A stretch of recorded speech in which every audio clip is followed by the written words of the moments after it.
Um livro que vale a pena você ter na sua estante é esse aqui. História de uma Alma, Santa Teresinha de Lisieux, conhecida como Santa Teresinha do Menino Jesus. Este livro aqui é um livro maravilhoso, pessoal. Este livro aqui é um livro que é uma aula de santidade, né? Santa Teresinha nos dá uma aula de santidade. Ela nos inspira a santidade, a leitura desse livro aí. Eu particularmente eu me senti como se estivesse tendo uma aula de santidade.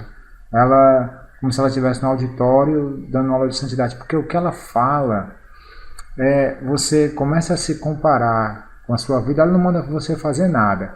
Ela apenas conta os pensamentos dela, o que ela fazia, e você começa a se comparar com ela e você pensa assim, meu Deus, como eu estou distante, né? Como eu preciso evoluir como cristão.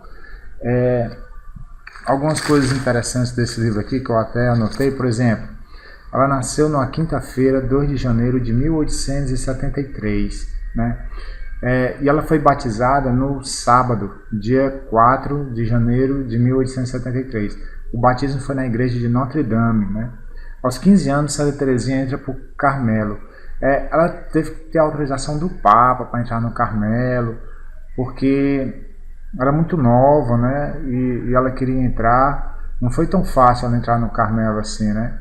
Inclusive, uma vez, quando ela foi visitar a Itália, ela nessa viagem, né, pediu autorização do Papa para entrar no Carmelo. Quando ela estava voltando para a França, assim, teve um grupo de rapazinhos saindo da escola. Um deles achou Santa Teresinha bonita, deu um beijo nela, assim, abraçou, deu um beijo nela, olhou bem séria para ele, assim como quem diz assim, eu pertenço a Deus e tal, né? Aí o rapazinho soltou e foi embora, né? Outra curiosidade, ela morreu aos 24 anos, numa quinta-feira, 30 de setembro, por volta das 7h20 da noite. Suas últimas palavras foram, meu Deus, eu vos amo. Né? Pensamentos.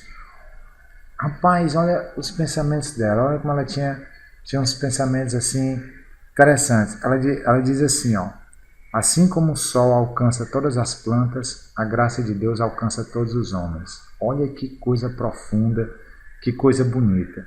Outra coisa interessante, que ela diz assim como Cristóvão Colombo pressentiu que existia um novo mundo, ela também sentia que existia um novo mundo que ia servir de morada eterna para ela.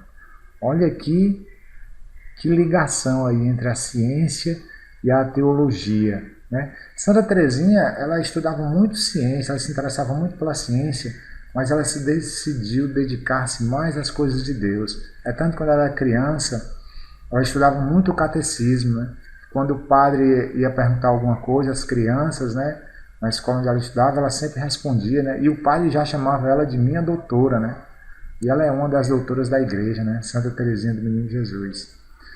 Outra frase super interessante que tem também, que diz assim, Arquimedes certa vez falou, dê-me uma alavanca e um ponto de apoio e eu moverei o mundo, né? Ele diz que Arquimedes não conseguiu mover o mundo porque ele não pediu a Deus, né? E ele diz que os santos conseguiram mover o mundo porque usaram Deus, o próprio Jesus Cristo, como ponto de apoio e a alavanca como oração. Por isso que tantos santos como São Paulo, Santo Agostinho, né, e vários conseguiram mover o mundo, né? São Francisco, né, ela fala, né? Tudo é de Deus, até os bens intelectuais. Ela conta que às vezes ela tinha uma inspiração divina de alguma passagem da teologia e tal, e ela comentava com alguma irmãzinha assim dela, assim no convento, e a irmã falava como se a ideia fosse dela, né? E ela nem se incomodava, porque tudo é de Deus, até os dons intelectuais, né? Outra curiosidade é que ela nem queria escrever o diário. Ela escreveu porque a Madre Superiora pediu para ela escrever e ela, em obediência, escreveu.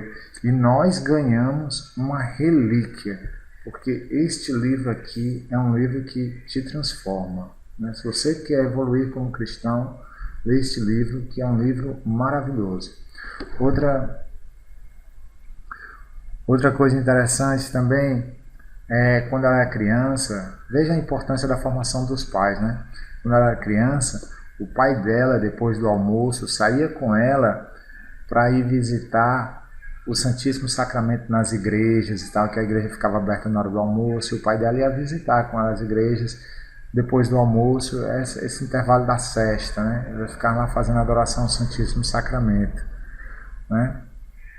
Outra coisa também, outro ensinamento maravilhoso que ela dizia, que a gente devia oferecer as pequenas ações para as santas almas do purgatório, né? Por exemplo, você fazer uma bondade para a salvação das almas do purgatório, né? Um sacrifício. Às vezes ela até deixava ser vencida numa discussão, né? Mesmo tendo razão, no sacrifício para as santas almas do purgatório, né? Uma vez ela arrumou a cama da irmã dela, o quarto da irmã dela, a irmã dela nem percebeu, nem agradeceu, nem nada, e mesmo assim ela nem ficou triste porque ela ofereceu para as santas almas do purgatório. Olha quantos sacrifícios nós podemos fazer para a salvação das almas do purgatório, nas pequenas coisas, as pequenas bondades. Então, pessoal, eu espero que eu tenha estimulado você a descobrir esta obra maravilhosa, a história de uma alma, uma obra de um conteúdo espiritual riquíssimo, que só vai te beneficiar como ser humano. Um forte abraço a todos.